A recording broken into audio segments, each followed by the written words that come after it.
राधे राधे मेरे प्यारे भाइयों बहनों माताओं व बंधुओं, चैनल में आपका स्वागत है। बंधुओं, आज मैं आपके लिए लेकर आई हूँ फागुन मास में शिव महापुराण की कथा। बंधुओं, फागुन मास समाप्त होने में बहुत थोड़े से दिन शेष हैं। यदि आप इन दिनों भी प्रतिदिन शिव महापुराण की इस कथा को सुन लेते हैं तो भगवान शिव की आप पर असीम कृपा होगी।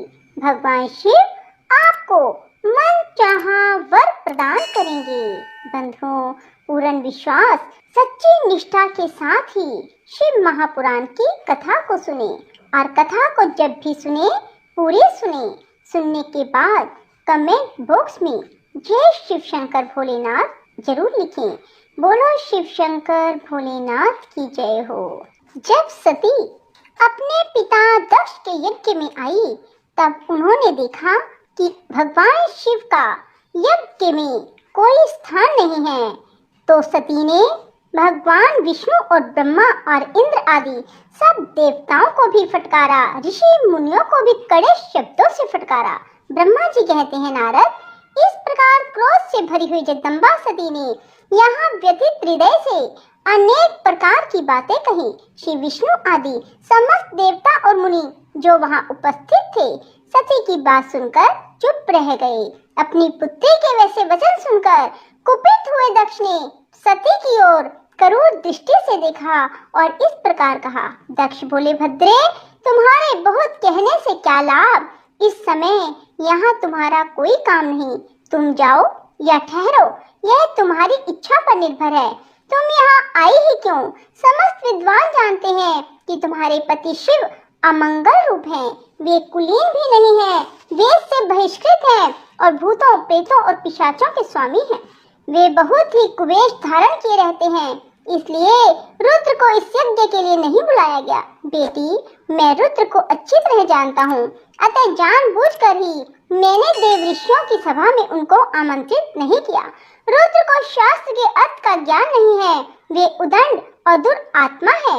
मुझ मूर्ख पापी ने ब्रह्मा जी के कहने से उनके साथ तुम्हारा विवाह कर दिया था, अतः शुचिस्मते, तुम क्रोध छोड़कर शांत हो जाओ। इस यज्ञ में तुम आ ही गई हो तो स्वयं अपना भाग ग्रहण करो।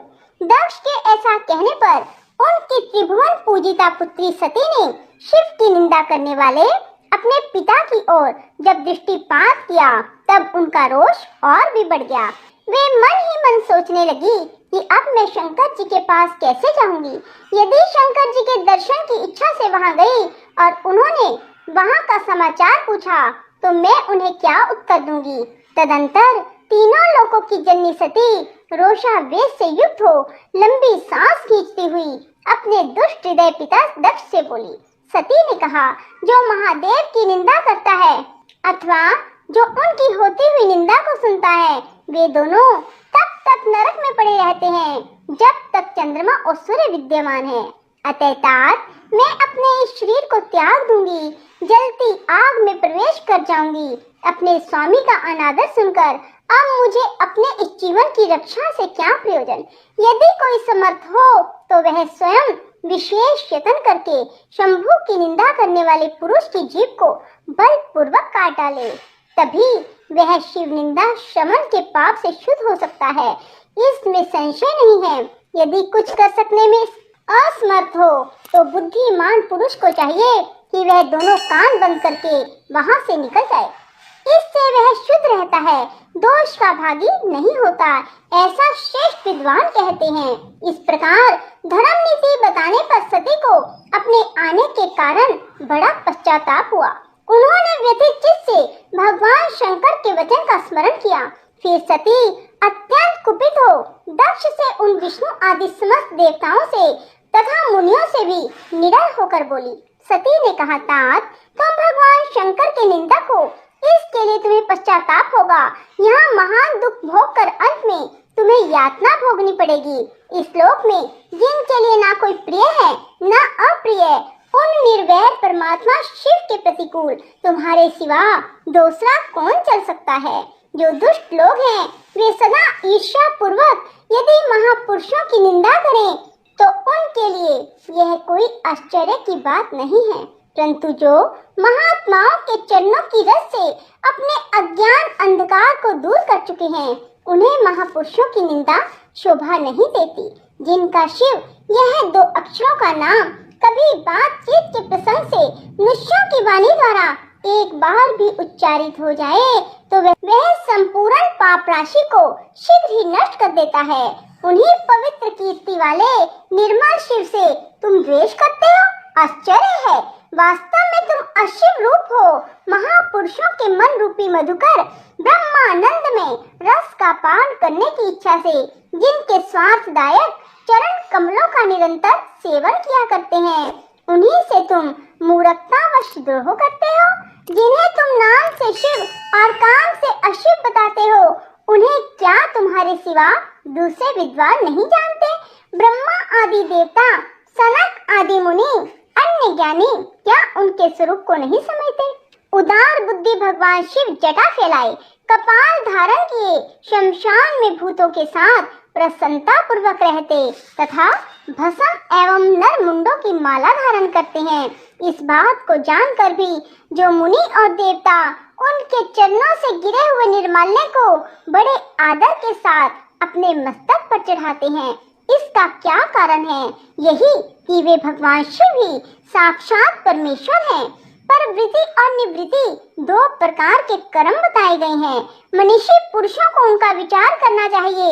वेद में विवेचन पूर्वक उनके रागी और विरागी दो प्रकार के अलग अलग अधिकारी बताए गए हैं। परस्पर विरोधी होने के कारण उक्त दोनों प्रकार के कर्मों का एक साथ एक ही कर्ता के द्वारा आचरण नहीं किया जा सकता। भगवान शंकर तो परब्रह्म परमात्मा है, उनमें इन दोनों ही प्रकार के कर्मों का प्रवेश नहीं है। उन्हें कोई कर्म प्राप्त नहीं होता, उन्हें किसी भी प्रकार के कर्म करने की आवश्यकता नहीं है। पिताजी, हमारा ऐश्वर्य अव्यक्त है, उसका कोई लक्षण व्यक्त नहीं है। सदा आत्मज्ञानी महापुरुष ही उसका सेवन करते हैं। तुम्हारे पास वह ऐश्वर्य नहीं है। यज्ञशालाओं में रहकर वहाँ के अन्न से तृप्त होने वाले कर्मठ लोगों को जो भोग प्राप्त होता है, उससे वह ऐश्वर्य बहुत दूर है। जो महापुरुषों की निंदा करने वाला और दुष्ट है, उसके जन्म को धिक्कार है। विद्वान पुरुष को चाहिए कि उसके संबंध को विशेष रूप से प्रदान करके त्याग दे। जिस समय भगवान शिव तुम्हारे साथ मेरा संबंध दिखलाते हुए मुझे दाक्षायणी कहकर पुकारेंगे, उस समय मेरा मन सहसा अत्यंत दुखी हो जाएगा। इसलिए तुम्हारे अंग से उत्पन्न हुए सदा शव के तुल्य घृणित इस शरीर को इस समय में निश्चय ही त्याग दूंगी और ऐसा करके सुखी हो जाऊंगी। हे देवताओं और मुनियों, तुम सब लोग मेरी बात सुनो। तुम्हारे हृदय में दुष्टता आ गई है। तुम लोगों का यह कर्म सर्वथा अनुचित है। तुम सब लोग मूढ़ हो, क्योंकि शिव निंदा और कलह तुम्हें प्रिय है। अतः भगवान हर से तुम्हें इस कुकर्म का निश्चय ही पूरा दंड मिलेगा। ब्रह्मा जी कहते हैं, नारद, उस यज्ञ में दक्ष और देवताओं से ऐसा कहकर सती देवी चुप हो गई और मन ही मन अपने प्राण वल्लभ शंभु का स्मरण करने लगी। बोलो शिव शंकर भोलेनाथ की जय हो। राधे राधे, जय श्री कृष्णा। बंधुओं, यदि आपको हमारी वीडियो पसंद आए तो इसे लाइक करें और शेयर भी जरूर करें। धन्यवाद।